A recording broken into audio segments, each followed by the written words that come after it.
Hola, estamos en el curso de Teoría Literaria 1. Estamos trabajando con la poética de Aristóteles. En la sesión anterior habíamos visto algunos conceptos como el de mímesis, catarsis, verosimilitud, y habíamos explicado la importancia que tiene esta obra clásica de Aristóteles. Habíamos dicho que es un texto fundacional de la teoría literaria. Hoy vamos a trabajar el tema de la tragedia.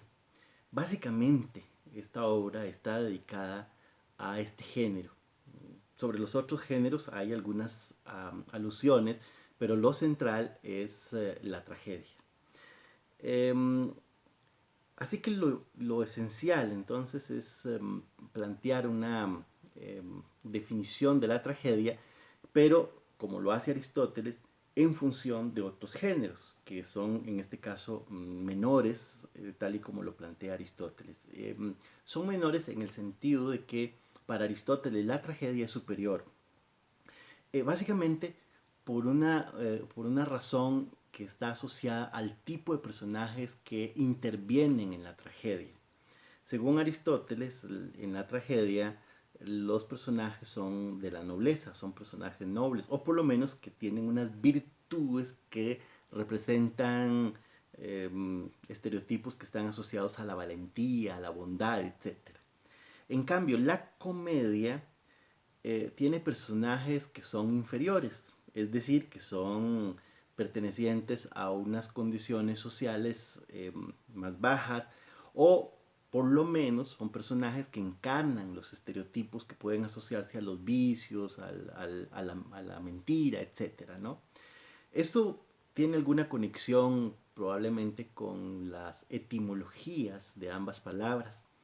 Pues comedia está asociado, como ya dije en el video anterior, a estos desfiles que se hacían en honor a Dionisio y que probablemente la mayoría de las personas que participaban en estos desfiles callejeros eran pues personas de una estación popular o por lo menos de los que se hacía una mofa, porque provoca esa idea de la risa, ¿no?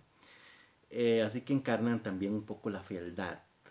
En cambio, la tragedia, la etimología de la tragedia está asociada a tragos, que significa chivo. Bueno, hay alguna discusión sobre esta etimología, pero en general es la más aceptada. Se supone que el tragos era es el chivo y que se hacía también un sacrificio a Dionisio. Y entonces por ahí, por esta idea de la imagen de lo trágico que representa la muerte, pues es la asociación que se hace con la tragedia. Es curioso, en todo caso, el hecho de que Aristóteles al inicio de la poética promete que va a hablar de los distintos géneros que constituyen el mundo de la poética, es decir, desde luego la tragedia, pero también la comedia, la epopeya y otros géneros como la poesía ditirámica, etcétera, ¿no? Y curiosamente dedica la obra prácticamente a la tragedia. Esto hace suponer que Aristóteles escribió una segunda parte probablemente dedicada a la comedia. En todo caso, esto no está corroborado, es solo una hipótesis, que por cierto, señalo esto porque es la hipótesis que plantea Umberto Eco en El nombre de la rosa, este famoso libro de 1980 de este escritor italiano, que fue llevado al cine por Jean-Jacques Carnot en 1986 y que plantea la historia de un abad que tenía, era el bibliotecario y tenía en la biblioteca la versión de la comedia de Aristóteles. Y él quería a toda costa que nadie supiera que este libro existía. Algunos monjes se dieron cuenta y entonces se generó, como estaba prohibido, generó una especie de morbo y entonces él, con tal de que nadie accediera a este libro, pues bueno, eso generó una serie de asesinatos, una historia policíaca fascinante que recomiendo que o vean la película, pero preferiblemente que lean este libro apasionante de Eco. Pues bueno, otro de los temas que plantea Aristóteles es la distinción que hace de la tragedia con la epopeya. Recordemos que la epopeya, que tiene que ver con los géneros épicos, um, pues trata de las hazañas, de las grandes hazañas también de los nobles. Entonces hay una coincidencia ahí, es decir, esas hazañas de esos personajes memorables, eh, pero hay una diferencia. Eh, la, eh, la epopeya puede contar una historia que tarda mucho tiempo, es decir, puede tratar una historia que abarque muchos años. En cambio, la tragedia, según Aristóteles, no puede contar una historia que pase más allá de 24 horas. Y bueno, y además, lógicamente, sabemos que la epopeya es un poema largo que se narra. En cambio, pues la tragedia pues es una obra de teatro que tiene que ser representada. Eh, Esta sería como el género que más se parece a la tragedia, pero que de nuevo Aristóteles curiosamente no desarrolla. Pues bueno, entremos en materia. Aristóteles sobre la tragedia dirá, entre otros aspectos, así para ubicarnos, por ejemplo, que él no tiene claro quién introdujo la máscara, el prólogo, la cantidad de personajes, pero que cada autor hace distinciones. Recordemos que los más importantes cultivadores de la tragedia griega son Esquilo, Sófocles y Eurípides.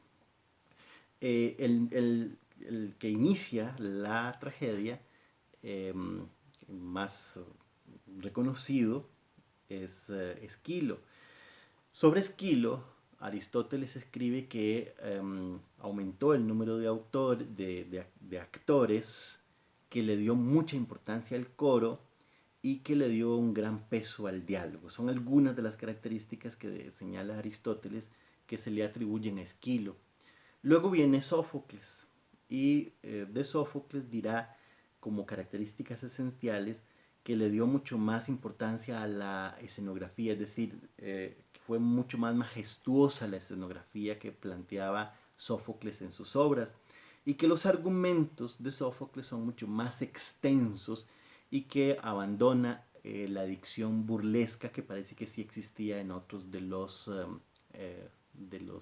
cultivadores de la tragedia en la antigüedad. Básicamente, esos son algunas de las acotaciones que aparecen en la poética dedicadas a los dramaturgos de la época.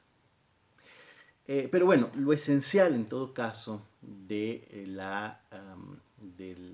este texto de Aristóteles es el planteamiento de una exposición sobre las partes en que se compone la tragedia.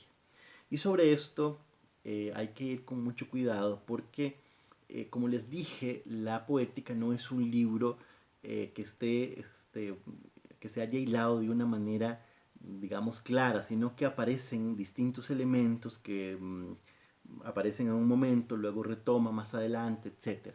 Entonces lo que voy a hacer es un intento de explicar, como si esto lo hubiera sistematizado Aristóteles de este modo, aunque aparecen en distintos lugares en el libro.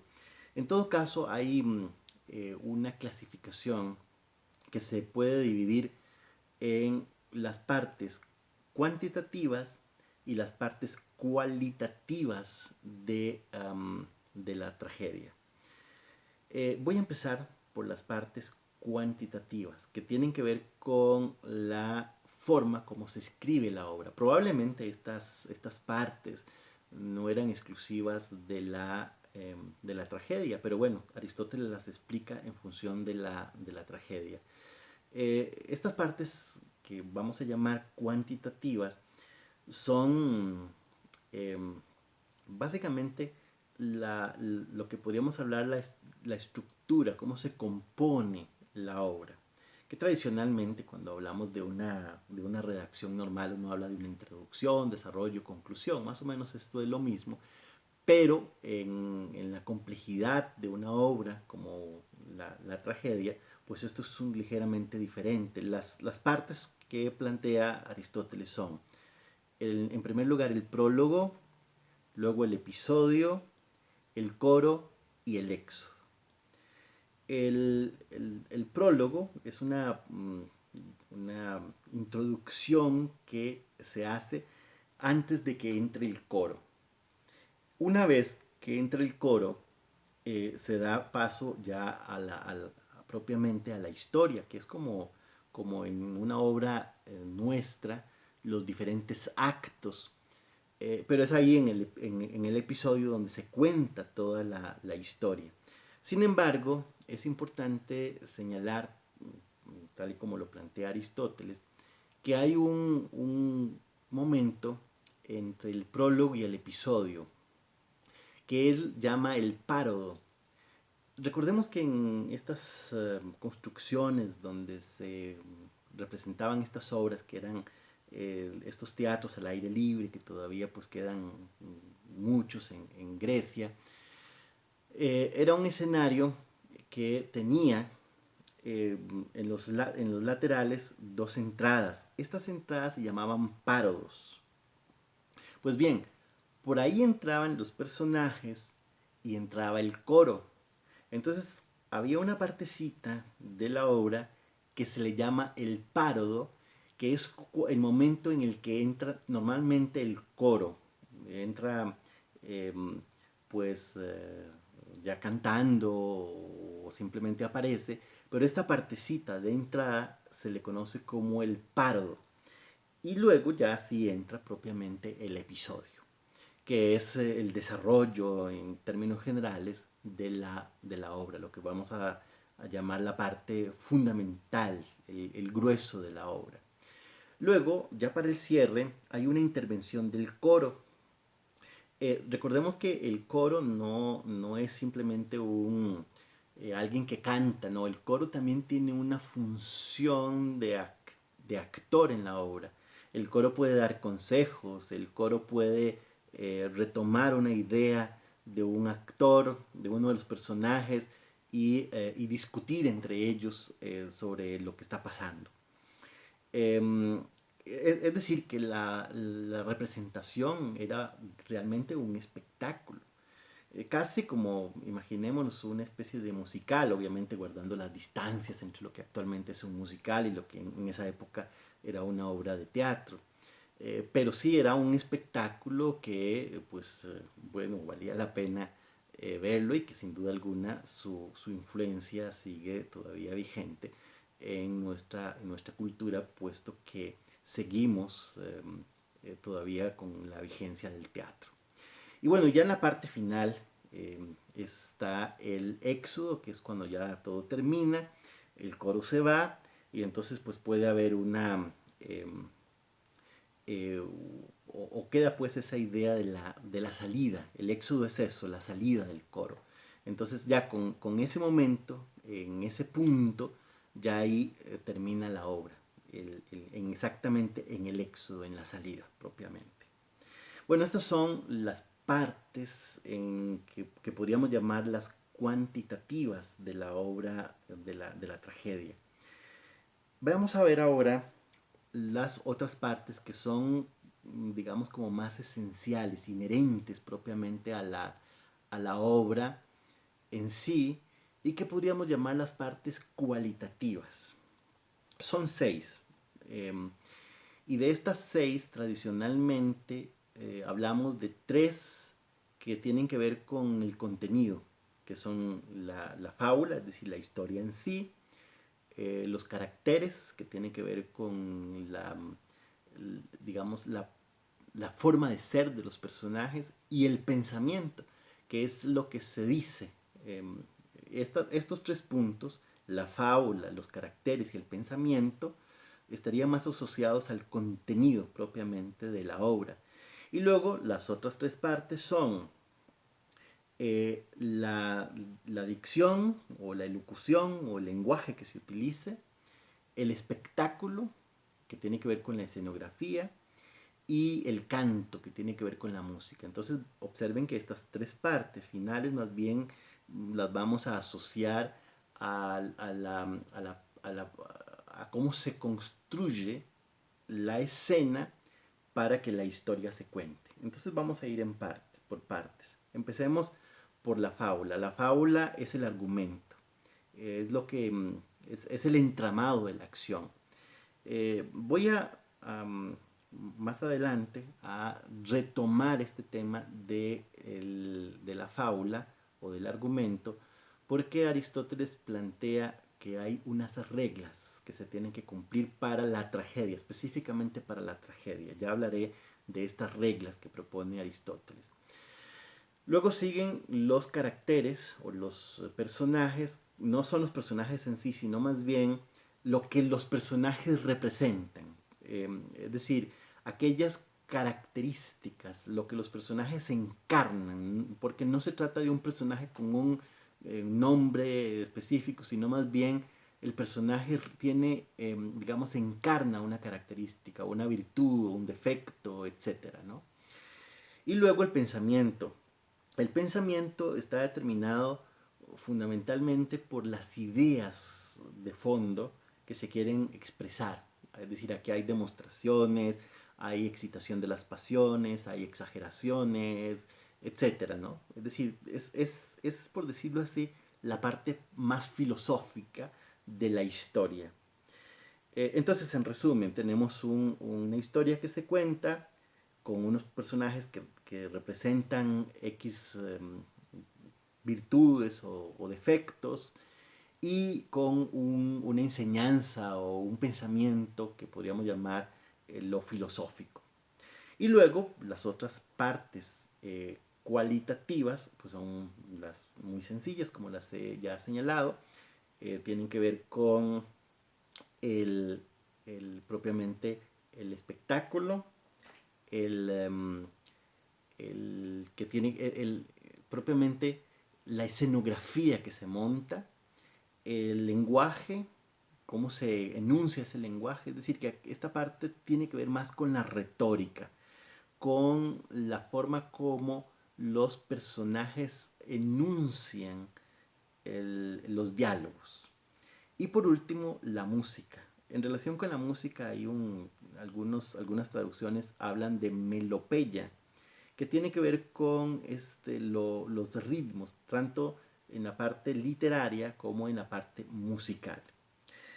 Bueno, entonces, vistas estas 6 partes cualitativas o inherentes a la obra, les voy a contar ahora cuáles son las reglas que plantea Aristóteles en función del argumento, eh, que tiene que ver específicamente para que la tragedia sea posible. Es decir, sin estas partes, sin estas reglas, la tragedia no sería posible. Es decir, el argumento no se podría desarrollar, no sería un argumento trágico.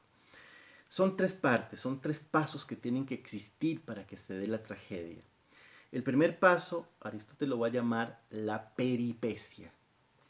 Es un cambio repentino en la acción. Es decir, es algo que digamos que puede ser para bien o para mal, pero en la tragedia va a provocar una desdicha. Es algo que de repente el personaje o en la historia ocurre, que puede ser una situación determinada por los dioses, por el destino, por la naturaleza, por una cuestión social, etc. Algo que ocurre que cambia la historia repentinamente. Esa es la peripecia.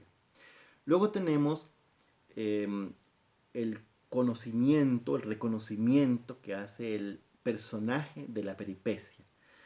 O en algunas traducciones vamos a hablar más bien de acnición, o podríamos hablar de anagnórisis, que es el conocimiento que tiene un personaje cuando se encuentra con otro personaje y a partir de ahí él se percata de la peripecia, es decir, se percata de ese cambio, tiene conciencia del cambio en el proceso del encuentro con el otro personaje. Y la última parte es lo patético,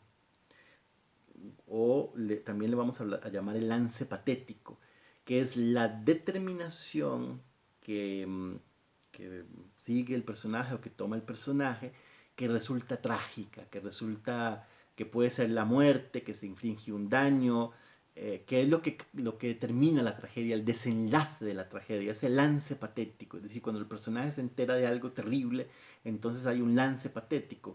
Veamos, para poner un ejemplo de cómo es que ocurre esto, pensemos en el Edipo de Sófocles. Eh, el personaje, es decir, lo que resulta la peripecia, lo que conforma, lo que constituye la peripecia, es el conocimiento que ya tenemos de que el hecho de que Edipo es hijo de su esposa, de Yocasta. Cuando Edipo se entera de esto, entonces ahí está la ignición. Y el lance patético es cuando él se saca los ojos y es así como termina la tragedia. Estas reglas se tienen que cumplir para que sea posible entonces el drama, lo dramático en este proceso. A partir de ahí, Aristóteles señala que existen entonces pues dos tipos fundamentalmente de acciones. Una que sería la simple, que está caracterizada por el hecho de que carece de peripecia y de anagnórisis, es decir, no hay nada extraordinario y al mismo tiempo, pues lógicamente el personaje no se percata de eso y no pasa nada, es decir, es una acción muy simple. En el caso de la tragedia tiene que ser o tiene que haber una acción compleja y para esto tiene que haber peripecia o anagnórisis o las dos juntas, ¿sí?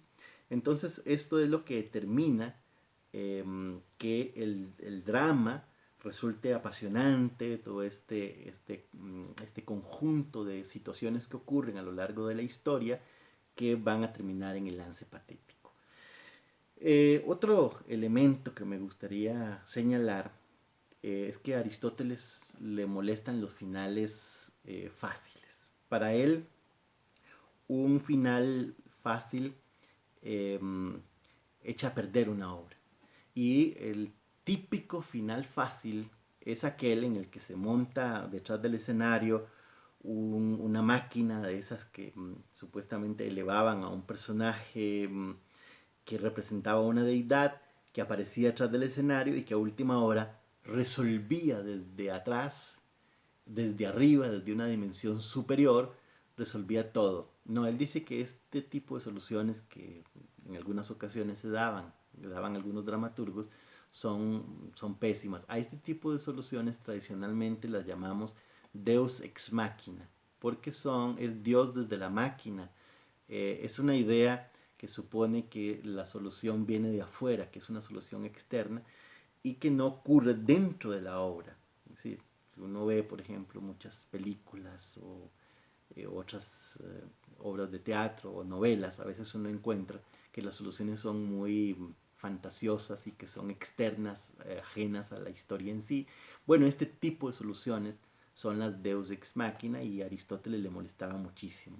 Es decir, como por ejemplo esa solución fácil de que a alguien lo están ahorcando y de repente llega una solución así de último momento.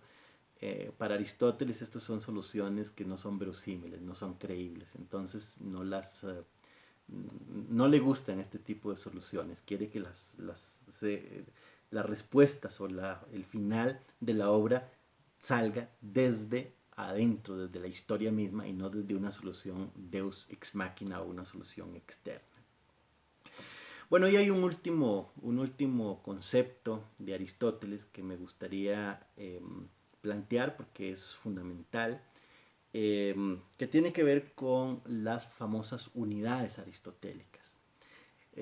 Sobre esto es importante señalar que no se trata de unas reglas estrictas, sino más bien como de observaciones que hace Aristóteles sobre la tragedia y que probablemente podrían también incluir la comedia, pero bueno, ya he dicho que Aristóteles está hablando de la tragedia. Estas famosas unidades son tres. y es, una tiene que ver con la acción, la otra con el tiempo y la otra con el espacio. Según Aristóteles, una obra no puede hablar de varios temas a la vez, es decir, tiene que centrarse en un solo tema. Esta sería la unidad de acción. Igualmente no podría ocurrir que la historia, eh, qué sé yo, esté en un momento determinado y se vaya al pasado, se vaya al futuro, es decir, que haya una analepsis o una prolepsis. La analepsis sería lo que va hacia el pasado y la prolepsis hacia el futuro. Es decir, la historia tiene que tener un hilo. Y ese hilo, y aquí viene la siguiente unidad, que es la unidad del tiempo, tiene que ocurrir en la historia que se tiene que contar, tiene que ocurrir en un lapso de 24 horas. Es decir, que la historia que se cuenta no puede abarcar una situación que haya ocurrido en un lapso de más allá de 24 horas. Es decir, tiene que centrarse en ese lapso. Y la última unidad, que parece lógica por las condiciones de los escenarios de la época, es la unidad de espacio. Es decir, una historia no puede ocurrir en dos escenarios diferentes, es decir, tiene que limitar a un solo escenario. Esto sí, pues esta última tendría bastante sentido por las condiciones de la época. Hoy pues sabemos que con el telón y con otros recursos, pues esto se puede cambiar con más facilidad. En todo caso, estas tres unidades, la unidad de acción, la unidad de espacio y la unidad de tiempo, se convirtieron en unos axiomas que llamaban en el contexto del neoclasicismo el verosímil aristotélico. Y entonces los neoclásicos prácticamente lo convirtieron en una norma que debían acatar cualquiera de los dramaturgos de la época. Tenían que ajustarse a estas normas porque era como Aristóteles lo había dicho y era santa palabra. Y bueno, ahí tenemos, vamos a ver más adelante, por ejemplo, el pensamiento de Nicolas Boileau, un teórico francés del neoclasicismo, que defiende estas normas y que es uno de los que las promueve. Y luego como en la misma Francia, pues vamos a tener en el contexto del romanticismo, pues una rebelión que por cierto va a dirigir Víctor Hugo, que va a decir, bueno, ya basta de estas normas, ya basta del verosímil aristotélico. Y entonces se rompen con las unidades, bueno, se rompe fundamentalmente con la unidad de espacio y con la unidad de tiempo. La unidad de acción, pues sí, deciden ahí mantenerla todavía. Bueno, hasta aquí entonces lo esencial, los aspectos esenciales de la poética de Aristóteles y este último tema dedicado a la tragedia. Que estén bien.